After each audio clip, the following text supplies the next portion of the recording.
Tu veux venir ou pas? Oui? Allez, viens. Viens, dépêche-toi, ça tourne. Tu viens? Oui! Nouveau titre, vous l'avez vu, on se retrouve pour un bilan lecture du mois d'octobre sur toutes les lectures que j'ai faites.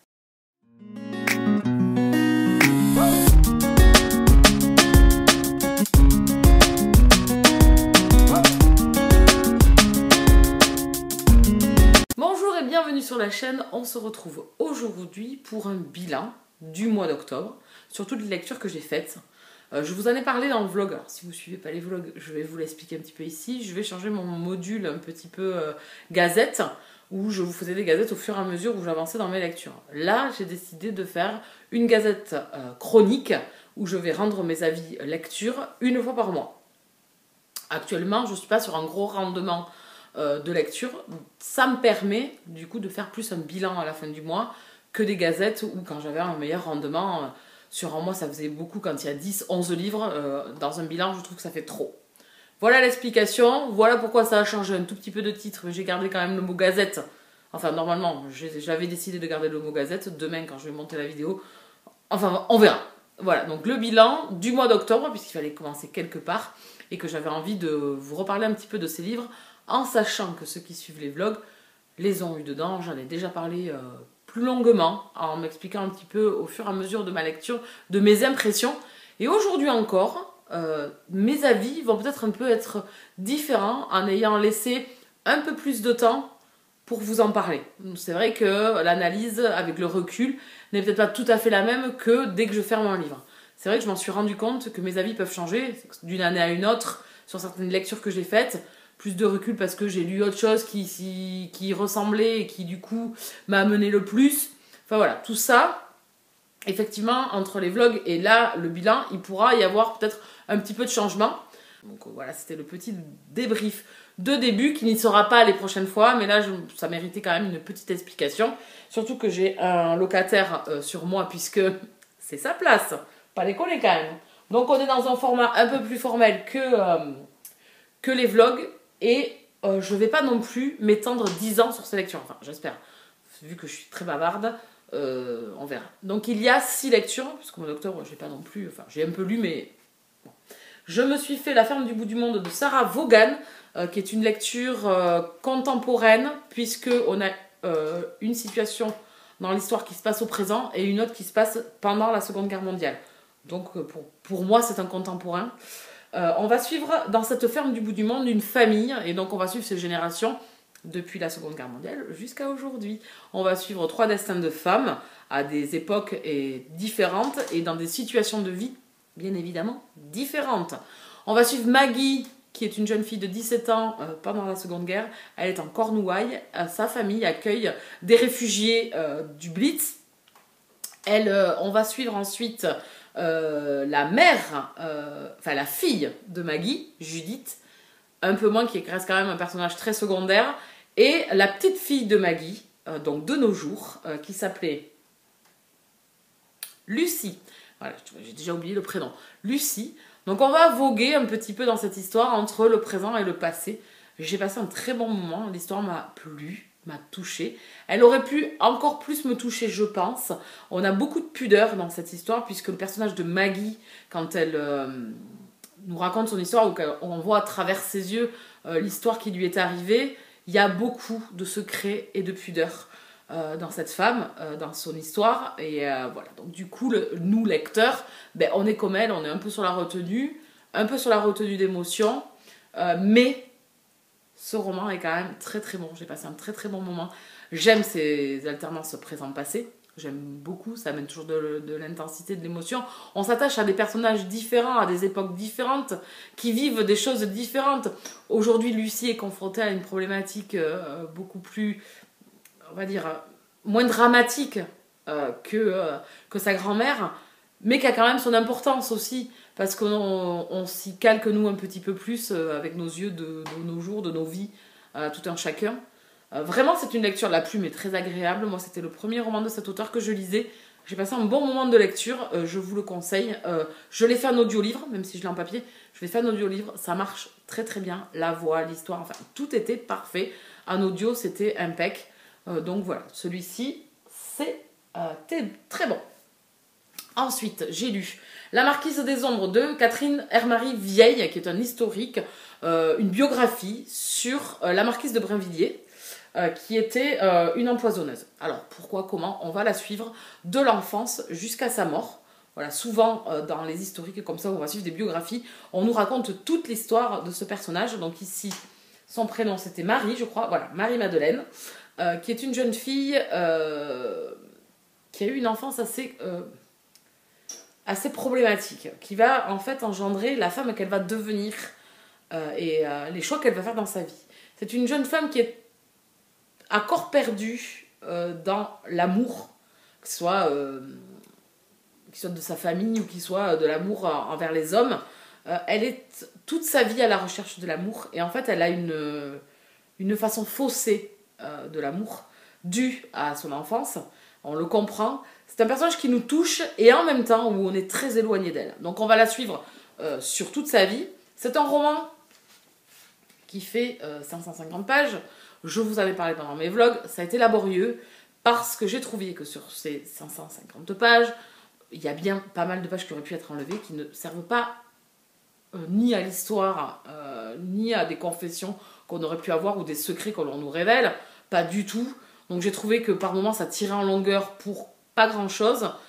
Et au final m'ont fait perdre l'engouement que j'avais de cette histoire et de savoir qu'est-ce qu'elle est arrivée à Marie.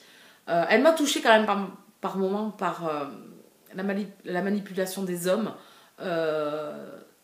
Alors elle est de haute naissance, bien évidemment, puisqu'elle est marquise. Enfin, grâce à son mariage, elle est marquise. Elle était quand même de haute naissance aussi. Donc, on a ces privilèges de la haute société à cette époque. On est en 1643. Il y a quand même le fait de l'argent, bien évidemment, omniprésent dans ces familles, dans ces titres. Mais que fait-on de cet argent? Et en fait, Marie a beaucoup de mal à gérer cet argent. C'est quelqu'un qui va flamber et qui va tout perdre au fur et à mesure et être toujours, ça sera toujours la course à l'amour et la course à l'argent. Voilà, et toute sa vie c'est ça en fait. Donc c'est une jeune femme qui au final n'a pas été, enfin on a l'impression qu'elle n'a pas été heureuse. Moi c'est l'impression que j'ai eue. S'il faut quelqu'un va le lire et va pas avoir la même impression que moi. Et on va la suivre toute sa vie en fait. Et c'est assez tragique et c'est assez triste en fait ce destin de femme. De cette femme, mais la problématique et la grosse problématique de ce roman, c'est qu'il y a trop de pages qui servent à rien. C'est dommage.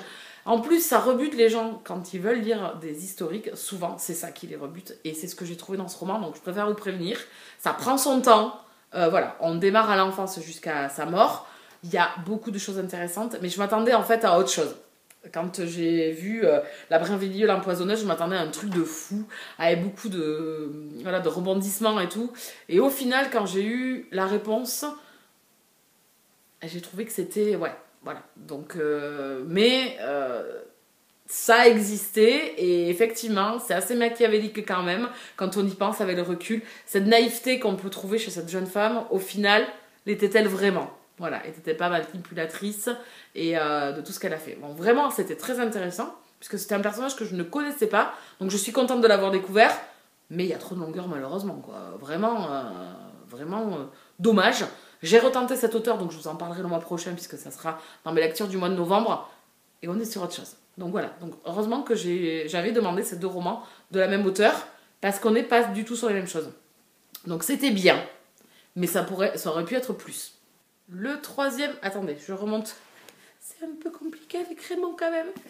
Le troisième roman dont on va parler, c'est La Princesse des Glaces de Camilla Läckberg. Et elle l'a bien prononcé. Que j'ai sorti enfin de ma pile à lire. Je crois que je l'ai depuis 2013. Ma pile à lire. Je sais plus trop. Mais très longtemps. Très longtemps. Donc, je l'avais trouvé d'occasion. J'ai enfin découvert les deux enquêteurs.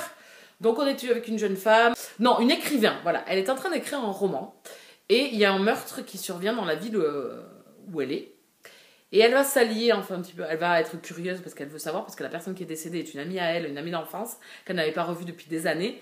Et elle va s'allier à un jeune enquêteur, enfin jeune, ils ne sont pas si jeunes que ça, hein, une quarantaine d'années je pense.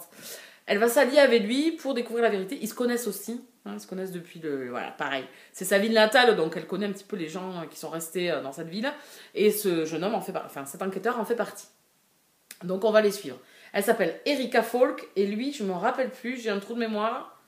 Il s'appelle Patrick Estrom. Voilà, les deux enquêteurs, Erika et Patrick. Donc ils vont s'allier pour découvrir la vérité. Donc ça reste... Alors, c'est une enquête classique. On est vraiment dans du policier pur et dur, classique. Voilà, donc on est entraîné un petit peu dans cette enquête. Un coup avec Erika qui découvre des choses, un coup avec Patrick, un coup avec leur union d'informations où ils vont en discuter, ils vont en débattre. C'était très bien. Je m'attendais à plus parce que c'est vraiment une auteure dont j'avais beaucoup entendu parler. Alors on est plus dans du policier là, vraiment. Mais c'était très bien. J'ai été alpaguée, j'ai beaucoup aimé suivre ces deux personnages. Ce que j'ai aimé en plus, c'est que leur vie personnelle fait vraiment partie intégrante de l'histoire. Donc on en apprend un petit peu sur tous les deux. Voilà, ça se tient bien parce qu'on s'attache à eux, donc on a envie d'en connaître un peu plus. Et en même temps, cette enquête où on a envie de savoir qu'est-ce qui s'est passé. J'avais découvert quand même quelques petites choses, donc j'étais pas peu fière, je peux vous dire. J'étais pas peu fière quand j'ai découvert, il y a un personnage féminin dans l'histoire, un autre personnage féminin, j'avais découvert qui elle était. Enfin, voilà, tout ça, les ramifications et ce qui s'était à peu près passé au fur et à mesure que j'ai avancé dans cette histoire. J'ai vraiment passé un bon moment. Je lirai la suite parce que j'ai envie de retrouver ces personnages et que on est aux prémices en fait dans ce premier tome de leur duo et j'ai envie d'en connaître un peu plus et d'avancer avec eux. L'enquête était très sympa quand on a eu les réponses. Il y a que un petit truc que j'avais pas vu à la fin. Donc voilà, ça reste entraînant, sympathique, donc je vous le conseille si vous n'avez pas encore tenté et que vous l'avez dans votre pile à lire. Dans votre pile à lire, faites pas comme moi, attendez pas des siècles pour le lire. C'est écrit assez gros, bon chez Actes Sud ils sont assez grands les livres en hauteur, mais ça se lit assez bien, il y a pas mal de dialogues, puis c'est entraînant. Voilà, il y a une enquête, ils vont appeler les témoins, enfin voilà, on va connaître la vie familiale des protagonistes, des gens qui tournaient autour de cette victime. Voilà, c'est vraiment classique, mais ça fonctionne très très bien. Vous passez un bon moment, donc je lirai le prochain. Je sais pas si c'est pas le prédicateur le prochain, je crois. Enfin, je sais qu'il y en a un qui s'appelle le prédicateur, puisque je l'ai vu plusieurs fois en occasion et je me suis dit, ne le prends pas, parce que si c'est pas le tome 2, attends, parce qu'après ça va rester dans ta pile à lire. Donc voilà, donc je lirai la suite, à savoir si je les prendrai en grand format ou en poche. Je trouve qu'en poche, ils claquent en poche. Voilà. Ils sont un peu encombrants en grand format, mais ils sont très beaux aussi. J'aime beaucoup les Actes Sud, ils sont magnifiques. Donc très bonne lecture. Je suis ravie de l'avoir sorti. Maintenant, il faut juste que je continue, que je me procure la suite. Voilà, c'est des enquêtes qui... Ça fonctionne en fait, ça fonctionne très très bien. C'est policier, ça matche bien. Ensuite, avec le groupe Elle Booktubez-vous, c'était la lecture commune du mois d'octobre. Puisqu'on était parti sur une lecture Cozy Mystery avec le bureau du mariage idéal. C'est une saga avec deux enquêtrices qui s'appellent Sparks et Bainbridge de Alison Moncler. Ici, bien évidemment, Sparks et Bainbridge ne sont pas enquêtrices, ne sont pas policières ou quoi que ce soit. Hein. Elles sont incluses dans cette enquête malgré elles. C'est un peu, je crois... ce qui tient du Cozy Mystery, c'est ça en fait. C'est souvent des enquêteurs qui sont des gens lambda et qui vont mener l'enquête. Donc ici, ce duo a un bureau du mariage idéal. On est à l'après-guerre, on sort, on est en 46. Donc voilà, l'Angleterre se reconstruit, les relations des gens se reconstruisent. Voilà, tout se reconstruit en fait, les cœurs et la ville et les personnes. Et donc on va découvrir ces deux personnages qui ont traversé cette guerre, de façon différente l'une et l'autre. On est vraiment sur deux personnages féminins assez opposés l'une de l'autre. C'est ce que j'ai aimé. Il y a de l'humour. Ça marche bien. Ça fonctionne bien. L'enquête est assez sympa. Ça se bouffe. Ça se lit hyper bien. Ça a super bien fonctionné. J'ai qu'une chose à dire, c'est qu'il me faut la suite, puisque à la fin, on a envie de les retrouver. Je pense que c'est pas fini. Là aussi... sur leur vie personnelle, puisqu'on en apprend sur leur vie personnelle. Voilà, il y a un beau mélange. L'idée du bureau du mariage, j'aime beaucoup leur façon de faire des fiches sur les personnes qui sont faites l'une pour l'autre. Voilà, le concept était très sympa. Ça démarre on est pris dans le roman de suite. Le fait de trouver la victime de l'histoire très vite, ça entraîne le lecteur. On alterne les chapitres très très vite. C'est des chapitres courts. Voilà, c'est un tout petit roman, donc ça va très très vite et ça a super bien fonctionné. Le fait que l'on s'attache à ces deux personnages. Voilà, ces deux personnages féminins, moi, elles m'ont beaucoup plu. On a une héroïne un peu frondeuse et badass, et l'autre un peu plus calme et réfléchie. Voilà, ça fait un bon duo. Ça matche très très bien, et voilà. L'enquête était sympa. C'est pas des trucs voilà, de fifou, mais ça reste voilà, à une époque voilà, où il y a encore la place de la femme, encore à cette époque-là, qui est pas encore. Voilà, c'est pas. Elles sont un peu reléguées des fois au second plan, et donc là on a deux héroïnes féminines avec voilà, autour d'elles leur passé, leur présent, voilà. Et maintenant j'ai envie de savoir leur futur, donc d'avoir la suite. Le deuxième tome est déjà sorti chez 10-18, donc il reste plus qu'à se le procurer. Voilà. Donc si vous voulez vraiment une lecture, voilà, un petit policier sympa avec deux personnages féminins mis sur le devant de la scène, voilà, assez cocasse par moments, voilà, avec de l'humour, émouvant aussi à d'autres moments quand on en apprend un peu plus sur ces personnages, sur deux personnages, voilà. Donc n'hésitez pas, allez-y foncer, moi j'ai passé un très bon moment avec cette lecture. Ensuite, j'avais laissé de côté Bakita pour lire autre chose parce que le démarrage de Bakita, je peux vous dire qu'il faut avoir le cœur accroché. Donc j'ai lu, j'ai plutôt écouté Bakita de Véronique Olmy, qui est l'histoire vraie, la biographie de Bakita, que j'ai fait en audio et qui est racontée par l'auteur, qui nous est narrée par l'autrice Véronica Olmy. Bakita, c'est qui? C'est une petite fille au Darfour qui est enlevée un jour et qui devient esclave. Voilà. Et on va suivre Bakita toute sa vie, de son enfance à partir de ses 7 ans jusqu'à sa mort. Comment elle a traversé toutes ces épreuves de la vie, arrachée à sa terre, arrachée à sa famille, à ses origines qu'elle oublie, hein, elle est une petite fille de 7 ans. Voilà, vraiment, même là encore, en parlant de Bakita, vous pouvez que être touché. La plume de l'auteur est une plume magnifique. Voilà, c'est des phrases courtes souvent, voilà, des événements à travers les yeux de Bakita. Et c'est pas pathos, pas du tout. On va pas nous relater et appuyer sur la corde sensible de tout ce qu'elle traverse par moments, de choses, voilà, on parle de torture, on va parler voilà, d'esclavage, on va parler voilà, de coups de fouet, vraiment il y a une abomination humaine à son paroxysme de l'être humain. On est en Afrique, donc on est plus sur cet esclavage restant sur le continent africain. On est en 1800... On est à la fin du 19e siècle, 1880. Et on va suivre Bakita jusqu'à la Seconde Guerre mondiale. Voilà, toute sa vie. Et elle va traverser cette cruauté humaine. Et ce que j'ai aimé, c'est le regard que j'ai sur les siècles passés, c'est qu'au final, on a toujours été des êtres cruels. Il y a toujours eu des guerres. Et il y a toujours des guerres encore aujourd'hui. Il y a toujours des gens qui profitent du pouvoir. Il y a de la cruauté humaine sur autrui. Il y a encore de l'esclavage moderne. Enfin voilà, on est encore aujourd'hui. Et à travers des yeux de Bakita, ce qu'elle nous dit, c'est ça, c'est que elle se rend compte, elle a traversé l'esclavage dans son pays, et puis après elle part en Italie des années plus tard. Bon, je vous apprends rien, c'est sa vie, elle a vraiment existé, donc là il n'y a pas de suspense si vous voulez. On va se retrouver en Italie, et elle va traverser la Première Guerre mondiale, puis la Seconde, et au final elle se rend compte que l'humain reste toujours humain, et reste toujours un guerrier, quelqu'un qui fait la guerre. Voilà, et elle est meurtrie. J'ai trouvé que même à l'âge adulte, elle est une jeune femme pleine de bienveillance, énormément, et en même temps cette naïveté, mais pas si naïve en fait. Elle n'est pas naïve en fait, elle est juste arrachée à son être en fait. Elle ne sait pas qui elle est, ce qu'elle doit être. Voilà, elle est une jeune femme en plus qui arrive en Italie, elle est toujours la noire, enfin voilà, c'est vraiment dur. C'est vraiment dur à lire, et je peux vous dire que le premier tiers, j'ai vraiment eu du mal, même si c'est pas décrit. Il y a de la cruauté, mais c'est abominable de se dire que des gens ont traversé des choses aussi dures, aussi malveillantes, que des gens aient pu faire ça sans une once d'humanité.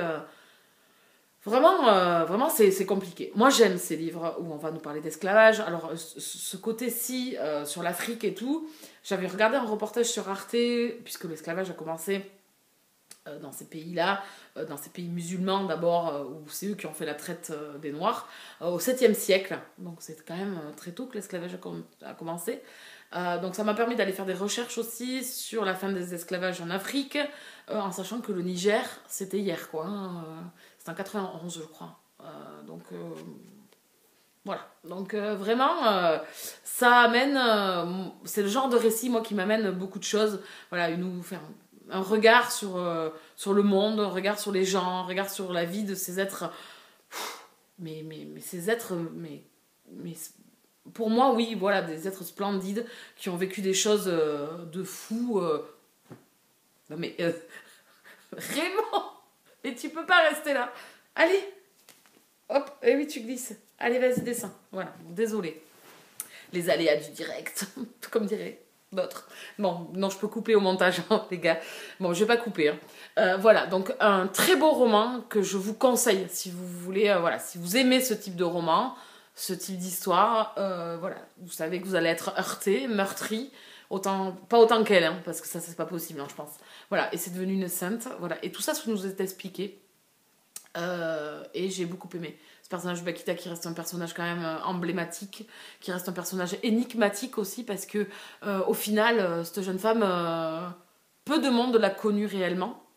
Elle a quand même rencontré des gens bienveillants hein, quand elle arrive en Italie, une personne bienveillante enfin, mais ce qui m'a touchée le plus, je pense que c'est le personnage qui a été toujours sur la retenue de l'amour, puisqu'elle ne l'a jamais connu, mais l'amour pour autrui, et cet amour où on vous prend dans les bras et on vous console, en fait. Et ça fait mal de se dire que cette personne ne l'a jamais eu, quoi, en fait. Voilà. Donc c'est vraiment plein d'émotions. Je vous le conseille fortement. Je suis ravie de l'avoir enfin sorti, de l'avoir enfin lu. À l'écoute, c'est parfait. L'écriture est magnifique, c'est poétique, voilà, elle vous entraîne en fait dans sa voix et dans son écrit. Mais attention, bon, vous risquez d'être un peu heurté. Hein.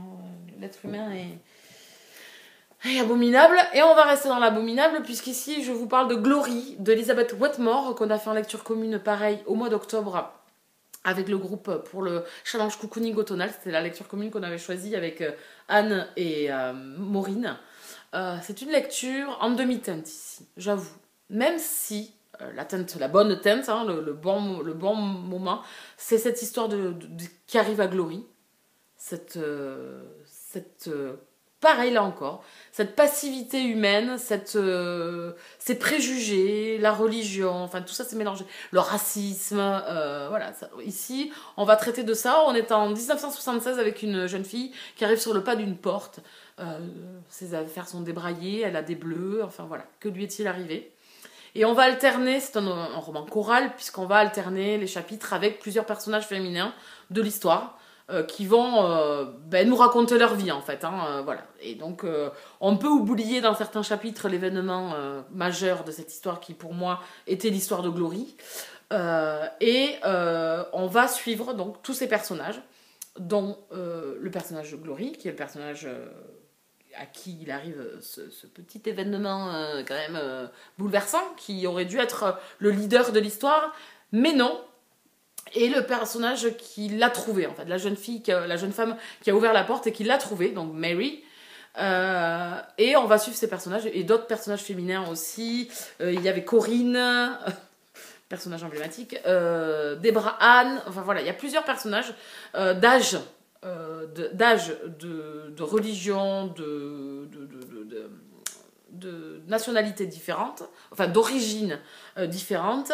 Voilà, donc ces femmes vont nous parler. Donc ça, ce que j'ai aimé, c'est que c'était un roman 100% féminin.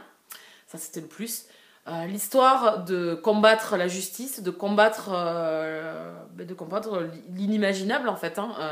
Voilà. Et l'acceptation de certaines victimes. Voilà. Tout ça, en fait, il y a une thématique là-dessus qui est vraiment très intéressante. Le problème, c'est que c'est un peu noyé dans une écriture où on se perd un petit peu. On perd le fil un petit peu de ce que moi je recherchais dans cette histoire.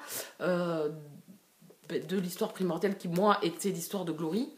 Et au final, aussi, une fin un petit peu qui me laisse sur ma faim. et qui m'a donné un genre de tout ça pour ça. C'est dommage parce que dedans, dans le roman, il y a beaucoup de choses positives, il y a vraiment... elle tient quelque chose d'hyper fort dans ce roman, même si elle veut raconter l'histoire d'autres femmes. Je trouve qu'il y avait quand même... elle s'appropriait son histoire d'une façon assez particulière, propre à l'auteur, qui est quand même intéressante, mais malheureusement, qui est noyée dans trop de choses et dans pas assez de profondeur, à mon goût.